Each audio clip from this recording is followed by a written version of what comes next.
Kodhere në Radio Tirana. Summertime në Radio Tirana. Summertime Radio. Kodhere në Radio Tirana.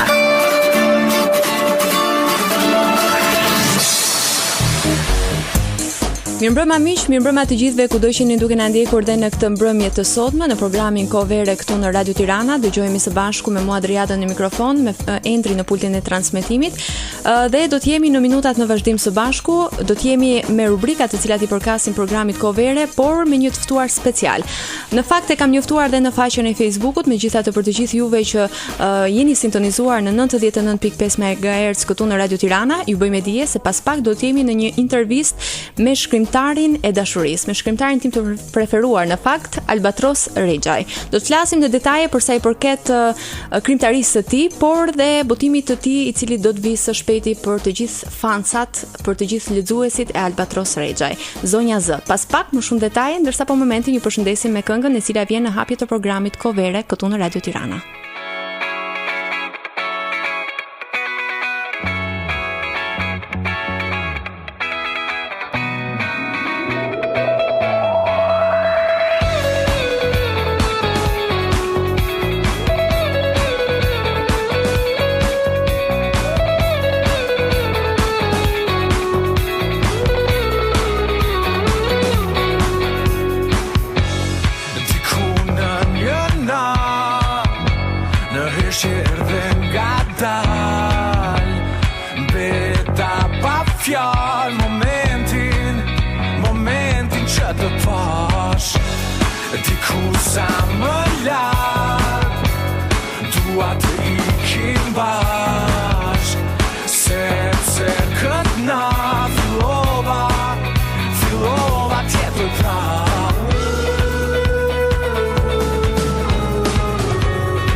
Tell me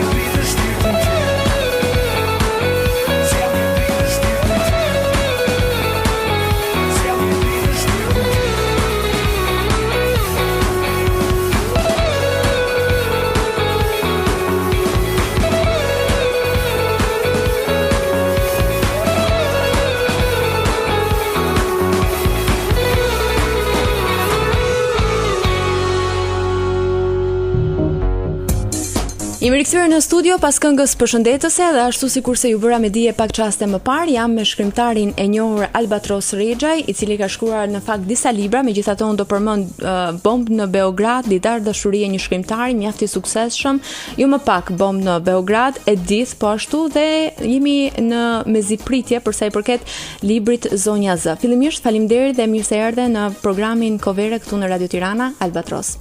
Faleminderit shumë për ftesën, është kënaqësi të jem këtu, pak më hutove kur the shumë i njohur, por mendoj se nuk e egzagjeroj kur them i njohur, sepse jeni i njohur jo vetëm për libra që ju keni botuar, por edhe për faqen që keni në rrjetin social Facebook, Filozofia Urbane Albatros Rexhaj, një numër i madh klikimesh në fakt të cilët ju ndjekin dhe shumë femra të cilat janë fansa të asaj çfarë ju shkruani. Jo vetëm femra. Jo vetëm, por kryesisht pjesa dërmuese.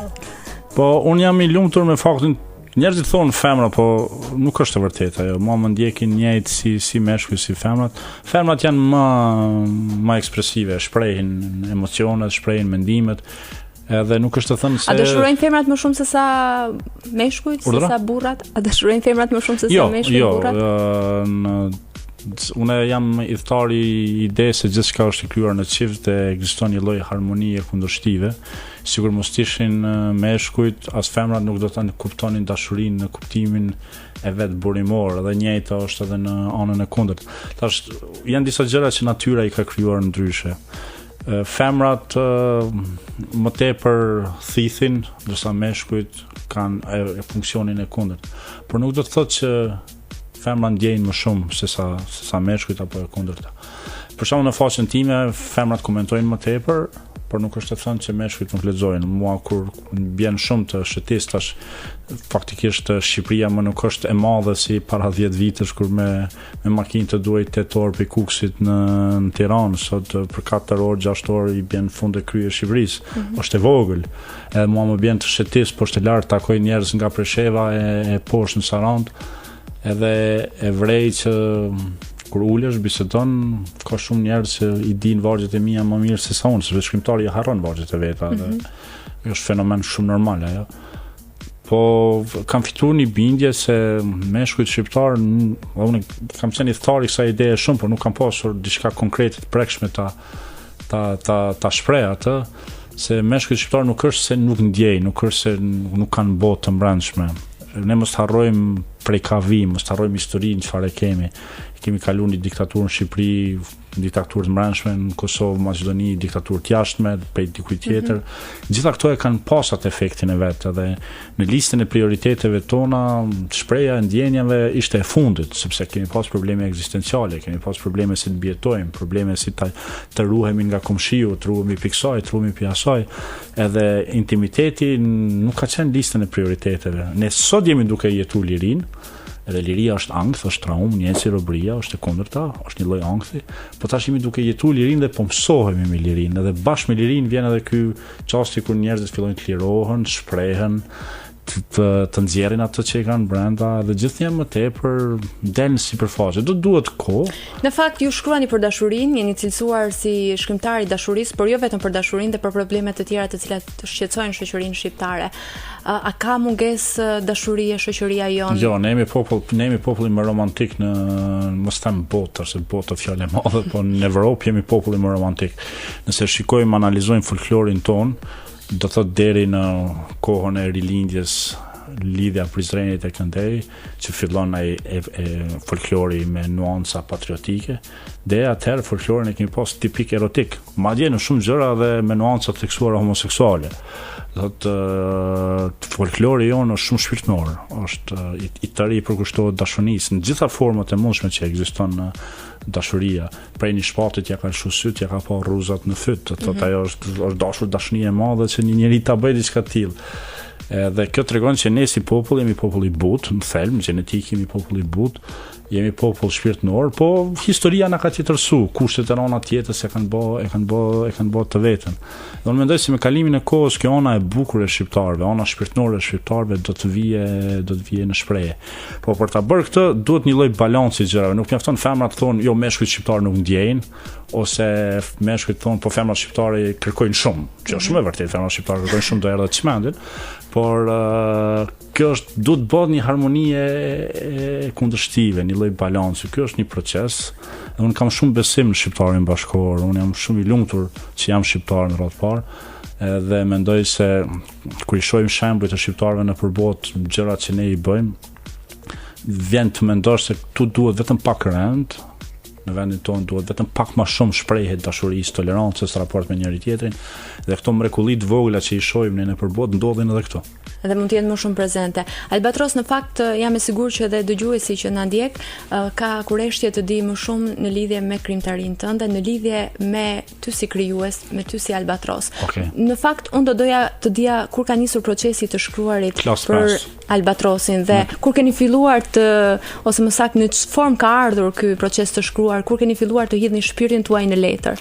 Unë si fëmijë kam pas dy ide për botën. Kam pas një ide ku jam superhero dhe kam menduar që do ta shpiki makinën kohore. Do bëj një zbulim të madh që do ta ndryshoj rrjedhën e historisë njerëzimit. Pjesën më të madhe tjetër se kam kaluar në mesin e formulave matematikore, studimeve të fizikës kuantike, fizikës nukleare, teorisë relativitetit. Do të thotë, u kam pas pasion primar ato, por në background kësaj është zhvilluar ky pasioni tjetër, cilin e kam zbuluar krejt rastësisht klasë 5, jam dashur në shoqen time të bankës, në klasë, edhe i shkruaja letra, mund përpiqesha t'ja shpreh dashurinë në atë mënyrë si kam ditur si fëmijë. Ja dërgoja anonime, ndërsa ajo pastaj të nesër më thotë, po më dërgon dikush letra anonime. A thua kush mund të jetë? A thua vallë kush mund të jetë ai? Si i shkon mendja të bëj këtë? Dhe aty ka lind pastaj në shkollë të mesme, kam shkruar tregimin e parë. Po ashtu ka qenë një lloj letër dashurie. Unë kam shpreh këto gjëra te libri im Ditar dashurie një shkrimtari, po ndjenjat e mia të brendshme janë bërë shkak që unë të shkruaj. Pastaj kur e kuptova që nuk do ta zbuloj makinën kohore, as nuk do të zbuloj ndonjë diçka të madhe, jam përkushtuar tërësisht në botën e shkrimit. Kam shkruar si i ri, derisa kur fillon lufta në Kosovë. Kur fillon lufta, pastaj tjetërsohet jeta, s'kishte më jetë. Pas luftës vjen ai zhgënjimi. Unë atko botoj për Rizzoli në Itali. Rizzoli Corriere della Sera, në atko ishte botuesi më i madh në Itali. Dhe botohet 2 herë, ka sukses si libër, por rikthimi në vendlindje pas luftës, zhgënjimi me jetën. Një 10 vjet s'kam shkruar asnjë gjë, thjesht kam konsideruar që kam nevojë të shkruaj. Vetëm gjë që bëja emisione në radio. Ato ishin një lloj plotësimi shpirtëror i imi, ta plotësoja zbrasti që ndjeja. Kur i nisë më pas të shkruash? Kam shkruar në vjesht të vitit 2011 pas një ritakimi me një dashuri të vjetër time. E ritakoj pas një kohë shumë gjatë. Kush e ka lexuar librin tim Edith. është Hana.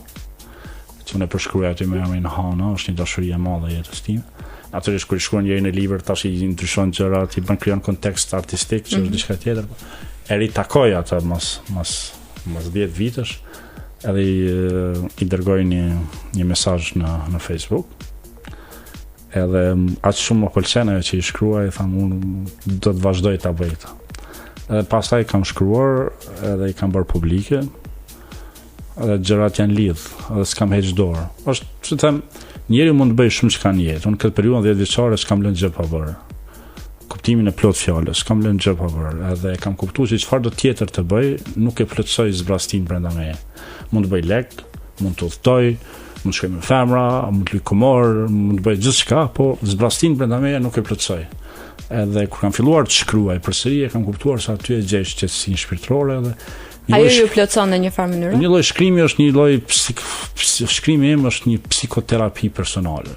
Ose secili prej nesh ka ato problemet e veta, unë nuk jam hiç më mirë në atë aspekte të tjera. Megjithatë jo të gjithë mund të shkruajmë aq bukur dhe po jo të gjithë shkruajnë, por njerëzit për shkak ka dikush bën piktura, ka dikush bë tregti, ka dikush merret me muzikë, njerëzit kanë pasione ndryshme. Edhe kjo është mesazhi im që njerëzit nuk duhet ta ikin nga pasioni vet. Sado që ajo mund të duket i pa perspektivë, mund të duket i çmendur, mund të duket që s'çon askon. Ndonjëherë nuk është e lehtë të zbulosh dhe pasionin që mund të kesh. Unë mendoj që secili prej nesh e din pasionin e vet, por këtu është një kontekst që mund të libri im i rradhës është flas pak për këtë problem. Njerëzit thonë unë bëj gjëra të çmendura. Në realitet nuk bën gjëra të çmendura. Thonë unë kam guxim të bëj gjëra të mendura. Nuk duhet guzim për gjëra të mendura. Për gjëra të mendura duhet pak budallallëk edhe mjafton ajo. Edhe bëjnë këto janë ato lojrat, shkojmë në një pub, bëjmë tipin e alkoolizuar, vallëzon me një muzikë, edhe gjitha e dikush ato, dikush diçka tjetër, s'është më rëndësi. Po thotë unë bëj gjëra të mendura, çfarë do të ti bie ndërmend. Edhe thotë unë jam i guzimshëm, jo, ti je thjesht budall. Por guzimi duhet për gjëra serioze, për gjëra që ta ndryshojnë çastin e jetës. Dhe këto janë ato gjëra që tërkohën ne ju ikim. E dim që duhet bërë dhe tash i shpikim 100.000 arsye, mos merremi me atë që vërtet e bën ndryshimin, e bën kthesën. Këto janë ato gjëra serioze për cilat duhet guxim. Domthonë për gjërat e çmendura nuk duhet guxim, mjafton budallalloku. Dhe secili prej nesh e din këtë pasionin e vet. Dhe ky pasion i vet rëndom të çon në një rrugë që rrethonat, rrethi, familja, shoqëria thonë jo. Ja, po çfarë duhet merresh me atë punë, çfarë duhet merresh ti me këtë. Të dekurajojnë. Kjo është problemi me shoqërinë tonë. Ktu ka dekurajim masiv. E vetmja mënyrë të jesh i suksesshëm ose i dërgosh askujt çka ke mësuar të bësh, sepse më njëherë fillojnë të dekurojnë, jo ti nuk mundesh, jo ti nuk din. Këto janë 3 gjërat e para. Nuk din, nuk mundesh. Guximi është një ndjenjë që është brenda njeriu, rritet bashkë me të, apo është një ndjenjë të cilën ose diçka të cilën e mëson ti me kalimin e kohës. Jo. Një person që i vogël mund të ketë qenë i turpshëm, i mbyllur në vetvete. Sa të vështirë ka të jetë guzimshëm. Gjatë luftës e kam mësuar një leksion që thotë se nuk ka njerëz guzimshëm. Të gjithë ne frigohemi. Po të guzimshëm janë ata që mësojnë ta menaxhojnë frikën e vet. Ktu është dallimi. Nëse nuk frigohesh je i çmendur. Do nuk është diçka mirë me ty, je skizofren, shko te mjeku, merr diagnozën. Çdo njeri frigohet. Po të guzimshëm trima janë ata që dinë ta menaxhojnë frikën e vet. Mendoj se me kush ka fat në procese sipër e mëson këtë art, ta menaxhoj frikën e vet, ta menaxhoj atë energji negative që buron pi vetvetes. Se secili njeri kur të mësyn diçka, kur të vjen një ide paralel me atë lindë dhe dyshimi. Mundem, s'mundem. Di, s'di. Është e patjetërsueshme ajo. Të ndjek si hije mrapa. Dhe nëse mësosh si ta menaxhon këtë energji negative që rrjedh prej brenda te, atë din ta menaxhosh energji negative që vjen prej të tjerëve, sepse rrethi njerëzit ne jetojmë në një kontekst ku njerëzit më të madhe, kjo nuk është vetëm botën shqiptare, kështu është në gjithë botën, njerëzit janë të njëjtë, nuk kemi diçka më shumë ose më pak se të tjerë, heqin dorë vazhdimisht për ëndrave të veta. Vazhdimisht heqin dorë për ëndrave të veta. Ata shpresin që të gjithë tjerët duhet heqin dorë për ëndrave të veta. Nëse në mesin e një shoqërie del dikush i cili s'don me hek dorë për ëndrave të veta, ata më njëherë ta dekurajojnë. Kjo është ligji. Ose e shikojnë me një vështrim si delezes. Po harrojmë se në historinë e njerëzimit e kanë shënuar pikërisht të delet zeza, cilët janë dalë nga turma, cilët kanë menduar ndryshe, cilët kanë bën ndryshimin, ata rëndom historitë e tyre përfundojnë tragjikisht, kjo është shumë e vërtetë, por të tjerë shndrohen në simbol, shndrohen në model, shndrohen në atë që pastaj të tjerët e ndjekin shembullin e tij ose të saj. Kështu që pasioni, unë jam shumë i bindur që secili njeri e di pasionin e vet, por i mungon ky lloj menaxhimi i frikës, menaxhimi i dyshimit, që ta jetësoj atë pasion. Mos harrojmë që edhe ne sot ende jetojmë në një kontekst ku prindrit tonë ende mendojnë se dinë më mirë, se duhet na zgjedhin profesionin, duhet na zgjedhin madje nuset, burrat, shoqërinë, mos rri këtu, mos shko atje, gjëra tjera. Këto janë gjëra që duhet kohë të kalohen. Ndërkohë, Albatros Edith ka qenë një libër shumë i suksesshëm, ashtu sikurse edhe Ditar dashurie një shkrimtari, me një numër shumë të madh shitjesh në panairin e librit këtu në Tiranë, por jo më pak edhe në Prishtinë.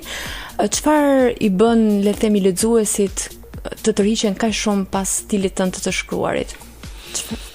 E kam bërë këtë pyetje, shpesh jam bërë këtë pyetje vetes, edhe kam pas raste kur kam biseduar me njerëzit dhe e kam sjell bisedën, e kam orientuar bisedën në atë pikë që pak a shumë të ma bëjnë me dije pse më pëlqejnë.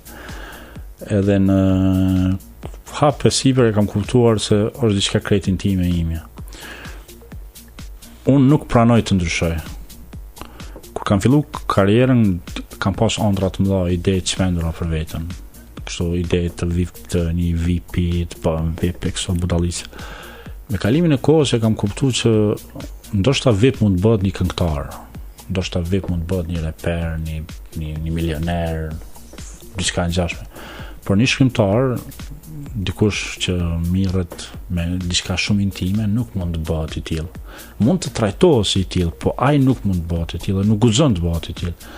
Thjeshtësia është forma më e mirë për me rujt intimitetin. Shkrimtarit i duhet intimiteti. I duhet intimiteti në raport me njerëz, në raport me lexuesit e vet, në raport me rrethin e vet. Edhe unë nuk kam pranuar që të ndryshoj, nuk kam pranuar të ndryshoj stilin tim të veshjes, nuk kam pranuar të ndryshoj restoranet ku shkoj, nuk kam pranuar të ndryshoj shoqërinë. Për shembull, më ndodh shpesh më thon, po pse ti shkon në këtë lokal, do të thotë nuk është niveli tënd, pse? Çfarë niveli jam të fol ne, do të shkrimtari i takon popullit, jo populli shkrimtarit. Artistët i takojnë popullit, jo e kundërta. Është e vërtetë që thjeshtësia mirret për dobësi në kontekstin tonë dhe paguën çmime të mëdha.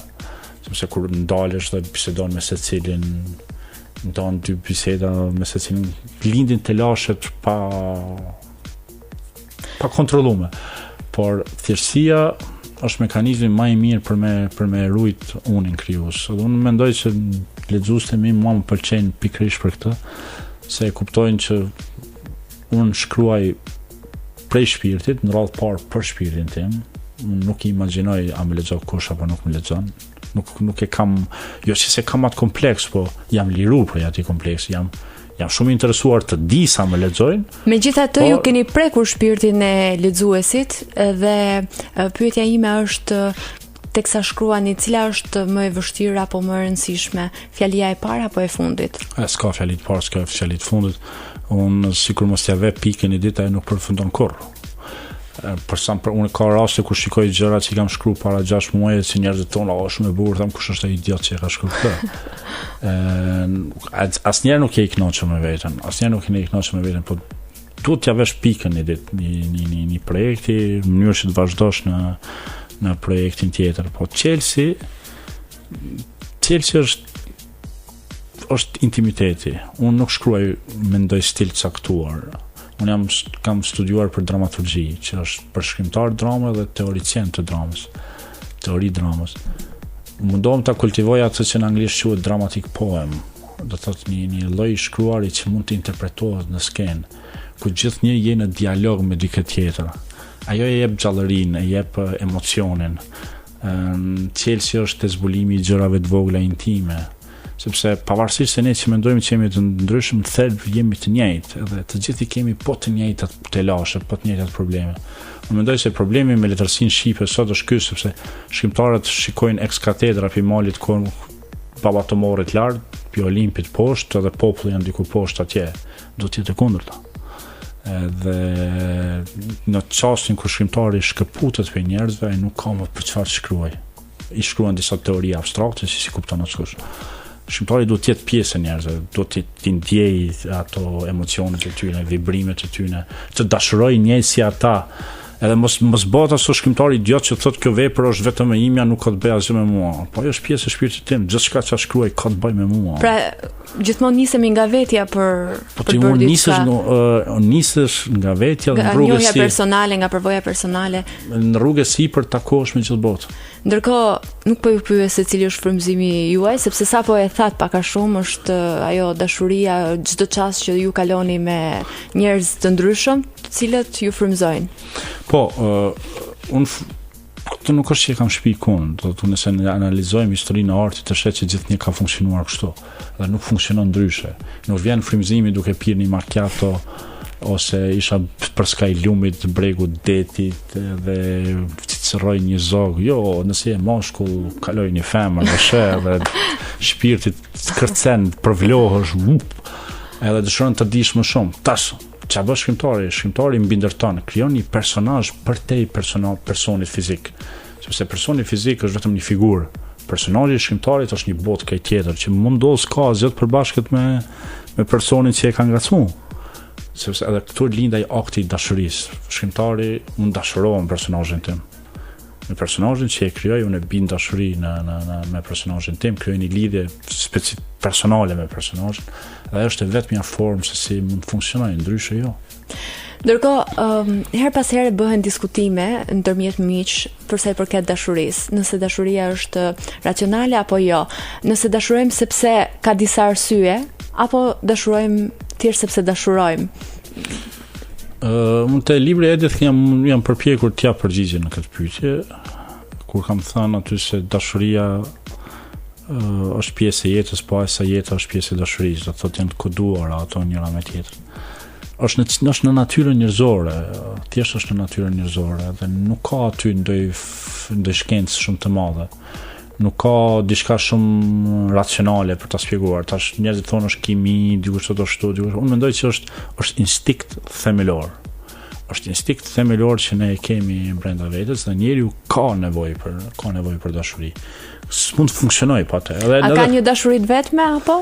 Jo, tash imagjino tash po të bëj ty pyetje personale sepse mund del të lashe, po dëgjuesi që na dëgjon le të kthehet mbrapa në klasë 6, 7 kur është dashur për herë të parë, pastaj në adoleshencë u dashuroi dikë tjetër dhe ka menduar një çast se e du këtë dhe s'mund të dashuroj më asnjë tjetër. Gjithë ajo dashuri e madhe don me dal fryma, pas një kohe dashuroj dikë tjetër. Domthon dashuria është brenda personit, nuk o jashtë. Tash në raport me njerëz caktuar ajo dashuri vjen në shprehje. Po për secilin prej nesh është dikush në cilin kjo dashuri fiton kuptim. Se ka dallim mes pasionit që ndjen edhe kuptimit. Kuptimi është diçka shumë specifike, rëndom përfundon në numrin rëndor 1 eventualisht 2. Ndërsa pasionin mund ta ndjesh për shumë njerëz në jetë. Po këtë kuptimin kur gjërat po e them kështu, unë shpesh e marr si shembull atë çastin kur të humb gjumi, sepse të shpërndahen mendimet.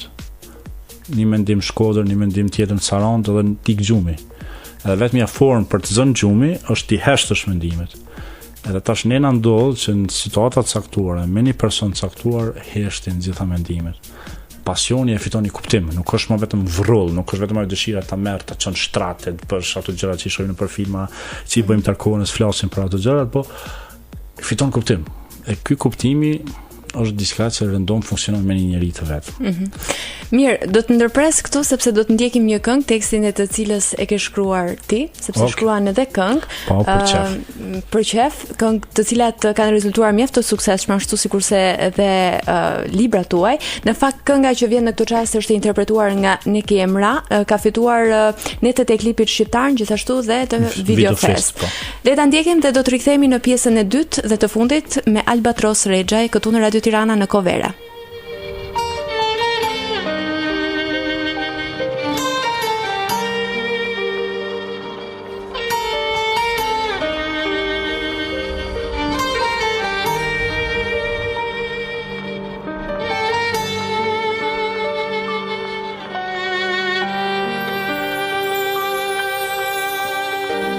Buri se ka të lejt të nxjerr lot, e ato mua sot më dalin plot.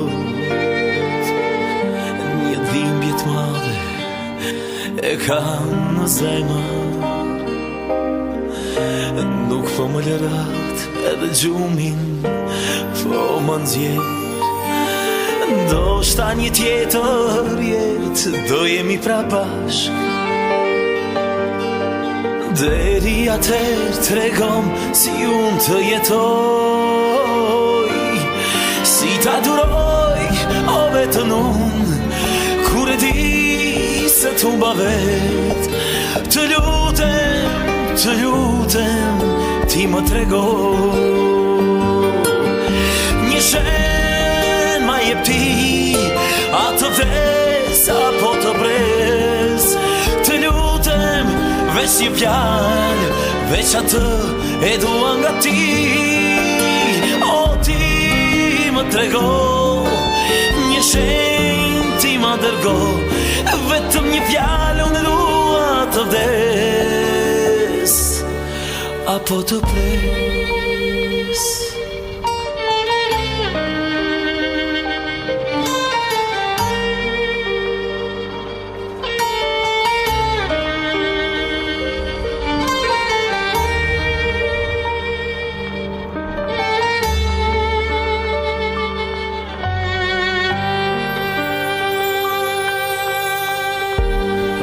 hapet zemra e më fal ti mua, se beson nuk mendova asgjë keq. Të lutem ti mos më dëno, nuk e dita se do t'lendoja të shumë. Ndoshta një tjetër jetojemi pra bashk, deri atëherë tregon si unë të jetoj, si ta duroj o vetën unë, kur e di se t'u mba vet. Të lutem, të lutem, të lutem, ti më trego një shen ma jep ti, atë vdes apo të brez. Të lutem, veç një fjalë, veç atë e dua nga ti. O ti më trego një shen, ti ma dërgo, vetëm një fjalë, unë dua të vdes apo të pres.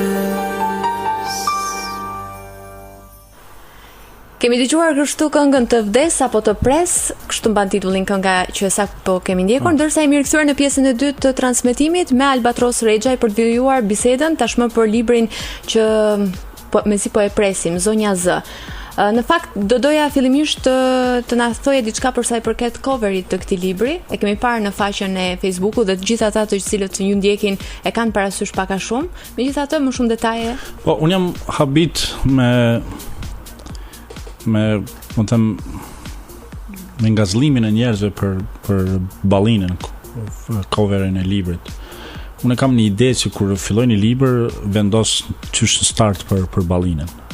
E krijoj një imazh, një ide dhe pastaj. Sa rëndësishme është? Kjo shumë është rëndësishme për mua, për arsye se ma krijon mua një ide ku unë duhet dal në fund. Edhe më ndihmon që mos të dal prej binarëve të idesë sime fillestare. Për dallim prej Edith, që në cover të Edith është Evi Reqi, këngëtarja e njohur, në ballina e Zoe Z e ka fituar një jetë në vetë. Aty është është model është aktoria Ilda Pepi, aktoria kurçare, që është në Portokallinë e fundit. Mendoj një aktore me shumë perspektivë dhe një modele e shkëlqyeshme, një vajzë shumë e bukur. Fotografinë e ka punuar një fanse imja, një entuziaste e madhe e fotografisë. Rastisht kam shkuar në çon rastia mret i botës. Kam pasur promovimin e librit në Korçë. Kam takuar aty, ajo ishte fotografja zyrtare e Bashkisë Korçës. Edhe bisedë pas bisede, ajo ishte e re, shumë entuziaste. E pranon idenë që ta punoj unë në coverin. Dhe unë gjithnjë kur jam në kontakt me njerëz të tillë më kujtohen fillimet e mia dhe ato faktin që në fillim askush të ndihmon. Edhe është shumë e pasjellshme të thuash ti ku jo. S'po ku thua po, e marr në konsiderat. Dhe kur më dërgon ajo fotografitë, unë ngel pa tekst. Dhe thjesht dashurohem në fotografinë. E ndjej se kjo është coveri i librit tim dhe e punojmë një dizajn të bukur. Edhe pastaj ajo e krijon jetën e vet. Të them të drejtën, edhe unë po e them pa mënyrë shumë të hapur. Në çaste kur unë kam kriza të shkrimit që ndodh ajo, bllokohesh, unë dalem dhe shikoj fotografinë e coverit të librit, imazhin që jep Ilda aty, edhe unë e shoh Zoën Z. E shoh Zoën Z në tërë. Kush është Zonja Z? Na rrëfeni pak sa. Zoja Z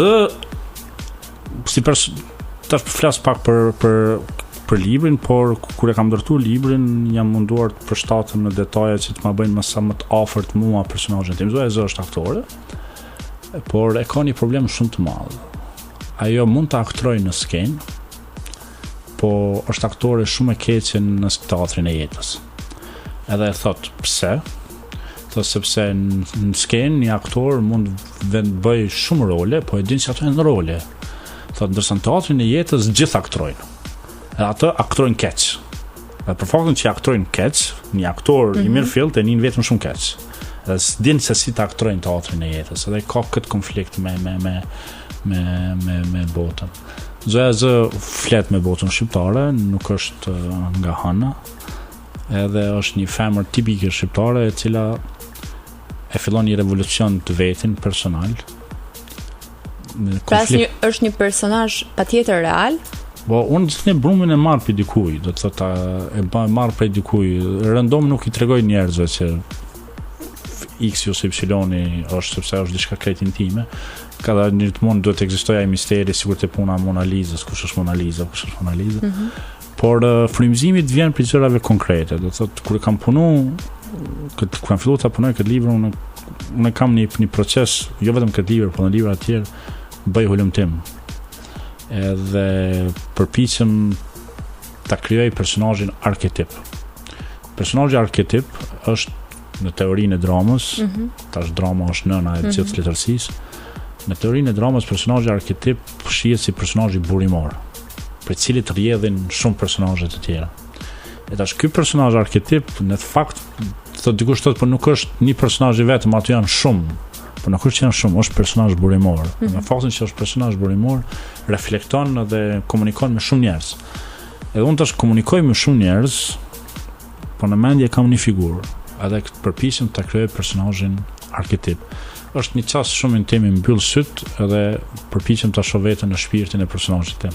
Edhe pastaj shkruaj edhe pastaj flas. Po e them do të thotë imazhi që kjo më ka habit dhe ndodh shumë rrallë që unë të jem në akordans me lexuesit e mi.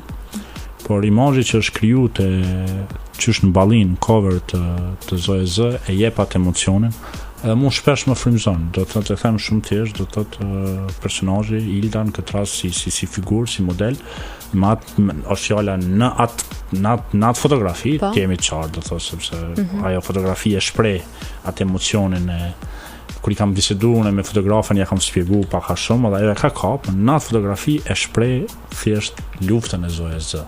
Sepse Zoja Z e ka një luftë heshtur me gjithë botën, edhe e ka me vetveten, sepse si e kam thonë, njeriu e ka një aftësi të hatashme të luftojë me vetveten dhe ta përplas vetveten, ta bëjë copë grim. Ju shkruani çdo ditë, hidhni ndjesitë tuaja, emocionet tuaj, shpirtin tuaj në letër dhe konkretisht në këto çaste ju jeni përkushtuar zonjës Z në mënyrë të tillë që ajo të dalë në botim në muajin nëntor. Po. Do na rrëfeni diçka për dëgjuesit që po na ndjekën, do na lexoni diçka nga ajo çfarë keni shkruar, të cilën ju vet mund ta përzidhni për ta ndarë. Për zonjën Z, sepse nuk është votuar, jam i sigurt që ata të cilët ju ndjekin dhe të tjerë të cilët do ju shtohen listës së fansave tuaj, janë me padurim për të dëgjuar diçka nga zonja Z. Po di, po mund të filloj ndoshta në një, po e them kështu, po bëj një përmbledhje të vogël. Në te Zoja Z janë 2 libra. Është libri brenda librit. Është rrëfimi i personazheve, po është rrëfimi personal i Zoja Z. Rrëfimi personal i Zoja Z është një lloj bashkëbisedimi që e ka me partnerin e vet. Edhe tash po e them shumë, po e zbuloj fabulën. Aty janë 2 personazhe, është artisti dhe zonja Z. Edhe artisti dhe Zoja Z takohen, vinë për 2 botrave të ndryshme. 2 botrave ku secili ka ato zhgënjimet, thyrjet e veta, përplasjet e veta, edhe kur takohen e gjejnë atë qetësinë që ju mungon. Dhe normalisht bëjnë seks. Po pas seksit nuk e bëjnë ato që bëjnë gjithë shqiptarët, t'ia fusin gjumë, po këta rrinë zuar deri në mëngjes edhe bisedojnë. Bisedat e tyre janë libri. Kjo është fabula. Bisedat që ata kanë me njëri tjetrin, ata kanë shumë për të folur me njëri tjetrin, janë libri. Edhe ata komunikojnë, i bëjnë pyetje njëri tjetrit, i tregojnë gjëra intime njëri tjetrit dhe në këto shkëmbime lind fabula. Unë kam përdorur një strukturë tjetër. Do një strukturë klasike të ndërtimit të fabulës, por megjithatë narracioni rrjedh fillim e fund.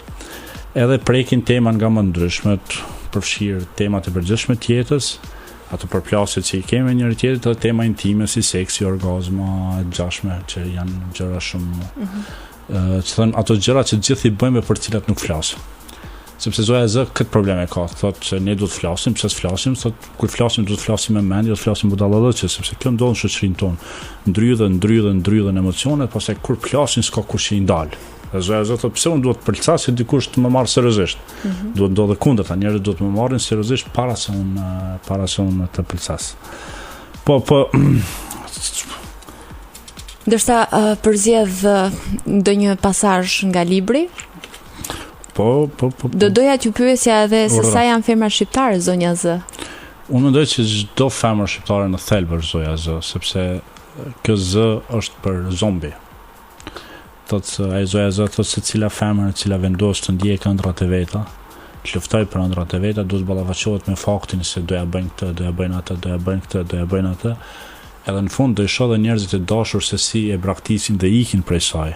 Edhe në fund, domethënë, kur përfundojnë çka, unë aty në libër kam shkruar më bukur këtu për foli, e sheh veten si të padukshme, si një e vdekur që jest në mesin e gjallëve. Një zombi. Edhe kjo është thelb ideja e saj, rebelimi që ajo e ka. Po zgjedh një pjesë, po këtu ka shumë pjesë mira, është problem njëri me zgjedh një. Ma mirë ma bëj pyetje. Një pjesë ndoshta që nuk e keni publikuar e sigurt në faqen tuaj të filozofia. Jo, ka shumë gjëra që nuk kam publikuar për të vetëm arsye se zoja Z ka janë disa pjesë të zoja Z që janë edhe paksa skandaloze. Jo që janë skandaloze, po skandaloze në kuptimin e sipërfaqësor të gjërave. Nuk janë gjëra që ne nuk i thojmë, nuk i mendojmë, por nuk i kam publikuar sepse dëshiroj që t'i ruaj për fund, e dëshiroj që njerëzit ta kenë ndjesinë kur ta lexojnë librin. Në fakt, teksa përshkruani personazhin e zonjës Z, duket sikur ajo është në luftë me veten, në luftë me ato çfarë do të arrijë, në luftë me njerëzit të cilën e rrethojnë, me shoqërinë. A i arrin të dalë suksesshëm nga kjo luftë? A e fiton luftën zonja Z? Zoja Z nuk e fiton luftën, për të vetëm arsye sepse bota nuk është fair dhe kjo është realiteti. Nuk është fair, ne mund të jetojmë në ato ide se që thonë në pralla në fund jetuan të lumtur, por duhet gjithnjë ta kemi parasysh ku jetojmë dhe realitetin që jetojmë. Kjo botë është shumë e ashpër me ndërtimtarët, me secilin njerëz që ka guxim të bëjë diçka shumë e ashpër, edhe është jo fair. Këtë kuptim zoja Z nuk ja del. Por zoja Z shndrohet në model. Edhe kjo është qëllimi i saj, të thyet heshtja. Sepse ajo në fillim të librit e thotë që pabarazia lind qysh në familje, nga vetë prindrit tonë, sepse krijon atë idenë që femra duhet ta di vendin e vet. Dhe e përshkruan një situatë krejt personale kur i vjen daja në vizitë dhe thot mua mi dha 500 lekë ndërsa vllaut tim ja dha 1000 lekë. Pse 1000 atij thot se ai është djalë. Edhe kjo tipike për shoqërinë shqiptare. Edhe ajo revoltohet edhe thot pse se kjo është djalë. I kërkon ndihmë prej nanës. Nana e shikon ul kokën, jo që pajtohet, po dhe ajo është mësuar që hesht se duhet ta dish vendin tënd, sepse edhe unë e kam jam mësuar ta di vendin tëm. Edhe ajo ç'a bën, e ka vllaun për fytyrë. Edhe e rrah vllaun, edhe pse vllau është më i madh. Edhe pse po e bën thotë se është djalë dhe se i ka 500 lekë më shumë. Thotë çka ka më tepër se unë. Dhe këtu lind revolta e zojës. Në thelb kjo si fabul nuk është diçka që unë kam zbuluar. Kjo si fabul në traditën tonë. Nuk janë të shumt femrat, gratë, vajzat të cilat rebelohen dhe i kundërpërgjigjen, le të themi, këtyre situatave. Shumë prej tyre i nënshtrohen, megjithatë diçka ka ndryshuar, por nëse shohim realitetin, femra shqiptare po keq trajtohet, por jo vetëm shqiptare, sepse edhe jashtë Shqipërisë dhuna kundrejt gruas është shumë prezente. Unë te kjo çështje nuk mendoj se ne jemi të ndryshëm për popujve të tjerë. Gjithë popujt janë të dhunshëm, edhe shqiptarët janë të dhunshëm në drejtim, por dallimi qëndron se te popujt tjerë janë mësuar të flasin për këto gjëra. Janë mësuar të mos i heshtin këto gjëra. Edhe gjërat e këqija përsëriten vetëm atëherë kur heshtën. Ne duhet ta thyejmë heshtjen, edhe kjo është edhe mesazhi i zojës, duhet ta thyejmë heshtjen. Jo vetëm në raport me moshkull femrën, sepse nuk është që gjitha femrat janë engjëj, tash meshkujt janë djalli vetë, ajo është e kundërt. Domthon gjërat janë të balancuara në jetë, domthon për problemet duhen dy, nuk mjafton një, nuk është që i kanë fajat vetëm burrat, ta flasim realitetin. Por ne si shoqëri duhet ta thyejmë heshtjen. në çastin kur flasim më lirshëm për gjërat, për problemet, i thejmë ato barierat e turpit imagjinar, do thotë barierat e moralit imagjinar, sepse këtu kemi edhe problemet e kjo çështja e moralit, krijojmë dogma mbi moralin. Edhe ndonjëherë moralin e kuptojmë deri në atë pikë sa që mos na shohin kumshit, mos ta kuptoj rrethi përndryshe bëj çfarë duash. Kjo lind do thotë këto paradokse lindin kur heshtja është normë në shoqënisë, dhe heshtjen duhet ta thyjmë. Kur ta thyejmë heshtjen, edhe dhuna vetvetiu pastaj zbehet. Zonja Z, me shpejt, duke qenë se jemi edhe në minutat e fundit të pjesës së dytë, ose më saktë në përfundim të programit, do doja patjetër që ju të ndanit një pasazh nga zonja Z me dëgjuesit tanë, dhe me mua që jam dëgjuesja e parë në këtë rast. Po zgjedh një pjesë që s'di tash a pëlqejnë lexuesët se ti e ke idenë që vetëm femrat mua më lexojnë, diçka jo shumë popullore, por zoja Z është e ashpër si në raport me meshkujt, po ashtu në raport me femrat. Sepse ajo i vendos gjërat në balancë, edhe thot të vërtetën sipas Z, sipas saj.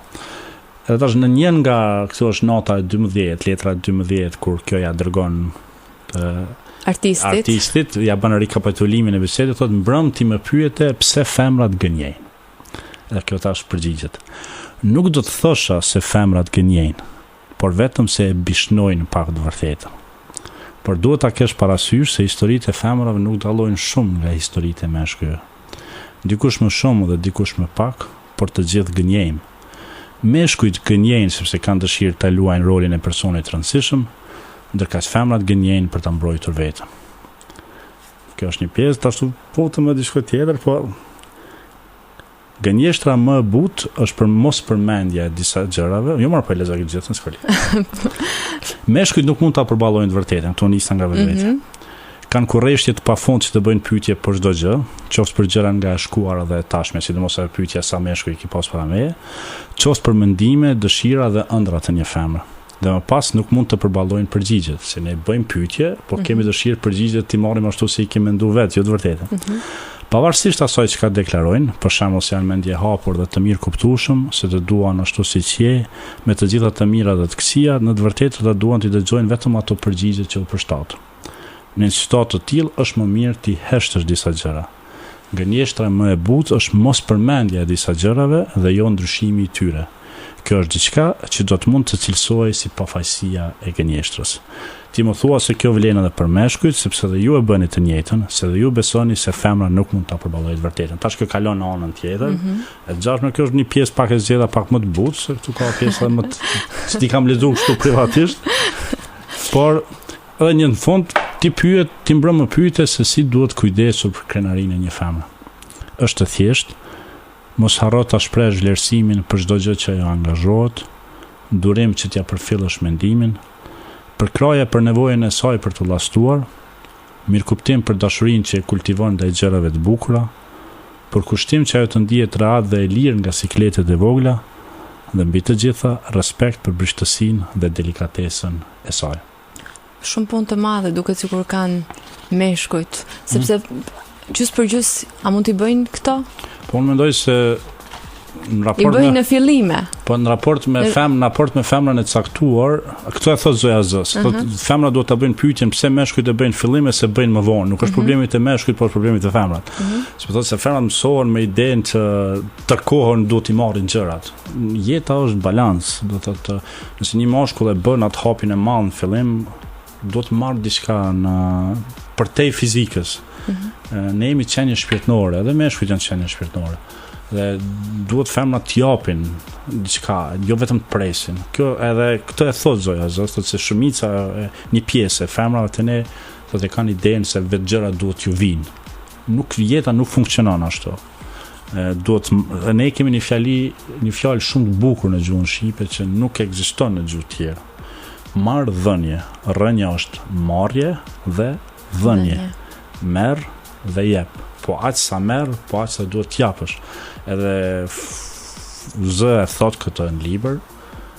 po aq sa meshkujt na japin dhe ne duhet t'ja u kthejmë. Dhe këtu është çelësi i lumturisë pak a shumë, do nuk ka diçka. Suksesi një dashurie është kjo kur nuk ka ty person të rëndësishëm. Sot unë jam person i rëndësishëm, nesër ajo, pas nesër ndryshojnë rolet, edhe jeta i ka këto sinusoida, poshtë lart, dhe duhet ndryshohen rolet tërkohën, dhe kjo harmoni e ndryshimit të roleve e mban një lidhje. Sepse përndryshe ti nëse ke një pasion të madh nuk është e mundur që mas një kohë ta humbësh. Nëse Zoja Zë thotë nëse ai fillon ta shoh dikë ta shikojë një femër tjetër, nuk është vetëm faji i tij, është edhe faji yt. Mos i fajso vetëm atë pse ai po shikon femra tjera. Sepse është edhe faji yt ajo, sepse femra ekziston ajo një tash u futëm tema, po thonë në mëngjes duhet të jesh mami në raport me dashurin, gjatë ditës duhet të jesh motra, mamja që të ushqen, që të kujdeset, ditës motra me cilën mund të bisedosh çdo gjë, dhe sa në mbrëmje duhet të jesh kurtizania.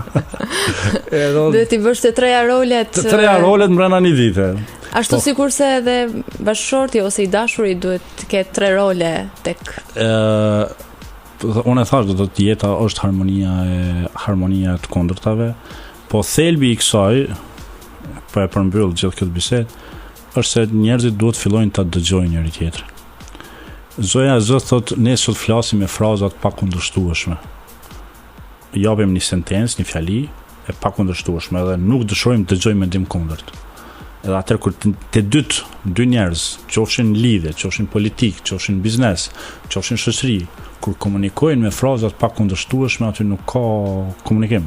Aty ka unë kam një pozicion, ti e ke një pozicion, aty s'ka bashkëpunim. Dhe më pas ka përplasje. Pastaj aty ka vetëm përplasje. Njerëzit duhet ta dëgjojnë njëri tjetrin. Ne këtë i ikim tërkohën. Ne nuk e dëgjojmë njëri tjetrin sepse rrim me idenë se konflikti duhet të kohën jemi në konflikt.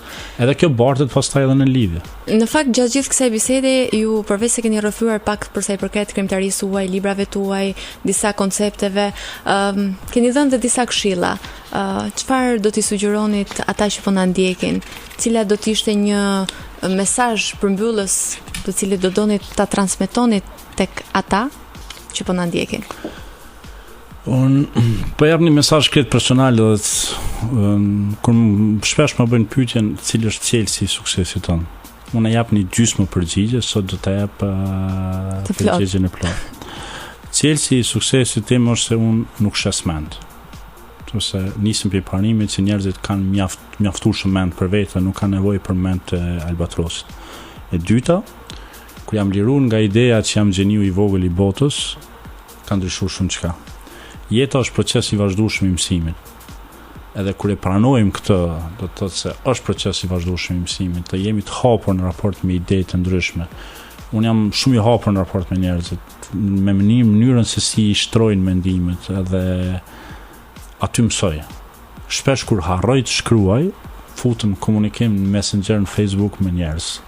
Edhe më shkruajnë aq bukur sa si i gjelozoj, tham, wow, sa bukur shkruan ky njeri. Edhe aty e gjej frymëzimin të shkruaj unë përsëri. Sepse ne si qenie njerëzore, unë jam i thtar i fuqishëm i idesë se në thelb jemi një. Jemi një organizëm i vetëm, i gjithë universi është një organizëm i vetëm. Unë jam pak sufist mistik, po ashtu jam kriju, jam eduku. Në thelb i gjithë universi, gjithë njerëzimi, gjithçka që ekziston, që shihet e që nuk shihet, është një organizëm i vetëm. Edhe në këtë raportin marrje dhënie ne e përmirësojmë njëri tjetrin. Suksesi për Albatros Rexhain është një barë e rëndë apo është një përgjegjësi të cilën e përballoni me dinjitet? Do herë ditë tjetër lodhshme. Për shembull sot dola në një kafeteri kështu kur rëndom do herësh ndër ato që unë rëndom shkoj. Edhe shkova tash të gjej një qoshe të punoj edhe ndodhi ajo autograme, fotografi, dhe unë erdha të punoj, po tash është e pasjashme që thua njerëzve, jo. Edhe unë dola, thash, një çast merr tundimi të tragoj ndryshe, thash, ndale veten se kjo është gjë e mirë, megjithatë. Do herë ditë tjetër tash ne jemi njerëz, varsisht unë jam njeri si gjithë tjerët edhe kam ato momentet e mira, kam momentet e këqija. Po sidoqoftë, mua më pengon vetëm një gjë. Më pengon të herë thymja e intimitetit tim. Sepse unë kam dëshirë të marr një mik, të marr një mikesh, për shkak se unë kam plan të thirrë një mikesh time, e dalim të rrim deri në mëngjes, dhe të bëjmë gjithë ato gjëra që i kemi bërë para se unë të isha i njohur. Tash duhet të jesh pak i kufizuar. Edhe kjo e ka çmimin e vet, do të thotë e ka çmimin e vet që jo domosdoshmërisht me të cilin unë pajtohem, po jam mësuar. Po në thelb është gjë e bukur sepse artisti krijon që veprat i njihet, që puna i shihet, që njerëzit ta njohin. Ne nuk krijojmë për vetveten tonë. Dhe ky është rezultati i gjithë po në thelb përpiqem të jem sa më i thjeshtë sa mundem, ta ruaj thjeshtësinë time, ta ruaj mënyrën time të jetës e tjera. Faleminderit shumë Albatros për prezencën tuaj në studion e Radio Tiranës. Ju uroj shumë suksese me librin Zonja Z, që jam e sigurt që do të jetë po aq i suksesshëm dhe më shumë se sa librat e më përparshëm tuaj. Dhe do ju mirëprisja me shumë kënaqësi herë tjetër për të folur në lidhje me librin, por dhe projektet tuaja të cilat janë të pafundme. Kam përshtypjen çdo herë do të ketë diçka të re, njërisi me cilën ju do jeni me publikun, me fansat tuaj, me lexuesit tuaj. Po, shumë vërtet, unë kam shumë plane, kam shumë ide, vazhdimisht shpiki ide të re, nxjerri punë vetës, sepse çdo artist është përtac, demel i madh. Në çastin kur ndalna, unë ndalem. Edhe e kam një pasion pas shkrimit. Njerëz shumica e meshkujve kanë futbollin, po edhe një pjesë tjetër e meshkujve që kanë filmat. Sigur unë t'i kem një 25 DVD, do të thotë ditën nga 24 orë e bëj 25. Edhe nuk ndalem duke shikuar filma. Kështu që duhet vazhdimisht punoj në mënyrë që ta mbaj veten të përkushtuar për të punuar. Të falenderoj, ndërkohë të nderuar dëgjues, i ka ardhur këtu fundi dhe programit Kovere në Radio Tirana. Në fakt kemi pasur këtë intervistë, të cilën jam e sigurt që e keni ndjekur me ëndje. Ndërkohë, ju përshëndes dhe uroj natën e mirë. Driada në mikrofon, Endri në pultin e transmetimit dhe Albatros Rexhaj prezent për gjatë 60 minutave në studion e Radio Tiranës. Ju urojmë një mbrëmje sa më të këndshme. Mirëdëgjofshim. Kovere në Radio Tirana. Summertime në Radio Tirana. Summertime Radio. Kovere në Radio Tirana.